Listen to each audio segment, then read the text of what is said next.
ಮಕ್ಕಳ ಹಕ್ಕು, ಸಿದ್ದಯ್ಯ ಪುರಾಣಿಕ್, ಶಾಲೆಯ ಬಾಲಕ, ಚಂದ್ರಶೇಖರ್ ಹಿರೇಮಠ್, ಚಲುವಿನ ಚೇತನ, ಶರಣಪ್ಪ ಕಂಚಾಣಿ, ಮೂವರು ಮಕ್ಕಳು, ಮನೋಹರ್, ಹೋದ ಮಳೆ ಬಂತು, ಸಂಗಮೇಶ್ ಗುಜಗೊಂಡ್, ವಂದನ, ಕೂಡ್ಲಯ್ಯ ಸ್ವಾಮಿ ಸೊಪ್ಪಿಮಠ, ಪ್ರೀತಿಯ ಗುಬ್ಬಿ,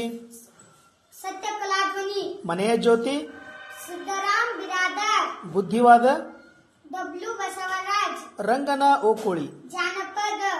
ಯುಕ್ತಿ, ಪಂಡಿತ್ ರಾಮಕೃಷ್ಣ ಶಾಸ್ತ್ರಿ, ಅನಾಥರ ನಾಥ, ಜಿಪಿ ರಾಜರತ್ನಂ, ಮನೆಯ ಜ್ಯೋತಿ, ಸಿದ್ದರಾಮ್ ಬಿರಾದಾರ್, ಬುದ್ಧಿವಾದ, ಡಬ್ಲ್ಯೂ ಬಸವರಾಜ್, ರಂಗನ ಓಕುಳಿ, ಜಾನಪದ, ಯುಕ್ತಿ, ಪಂಡಿತ್ ರಾಮಕೃಷ್ಣ ಶಾಸ್ತ್ರಿ, ಅನಾಥರ ನಾಥ, ಜಿಪಿ ರಾಜರತ್ನಂ, ಆಟ ಪಾಠ, ವಿಮಲಾ ಇನಾಮದಾರ್, ಪ್ರೀತಿಯ ಗುಬ್ಬಿ, ಸತ್ಯ ಕಲಾಧ್ವನಿ, ಮನೆಯ ಜ್ಯೋತಿ, ಸಿದ್ದರಾಮ್ ಬಿರಾದಾರ್, ಚಲುವಿನ ಚೇತನ, ಶರಣಪ್ಪ ಕಂಚಾಣಿ, ಮೂವರು ಮಕ್ಕಳು, ಮನೋಹರ್, ಹೋದ ಮಳೆ ಬಂತು, ಸಂಗಮೇಶ್ ಗುಜ್ಜಗೊಂಡ, ಪ್ರೀತಿಯ ಗುಬ್ಬಿ, ಸತ್ಯ ಕಲಾಧ್ವನಿ, ರಂಗನ ಓಕುಳಿ, ಜಾನಪದ, ಯುಕ್ತಿ, ಪಂಡಿತ್ ರಾಮಕೃಷ್ಣ ಶಾಸ್ತ್ರಿ.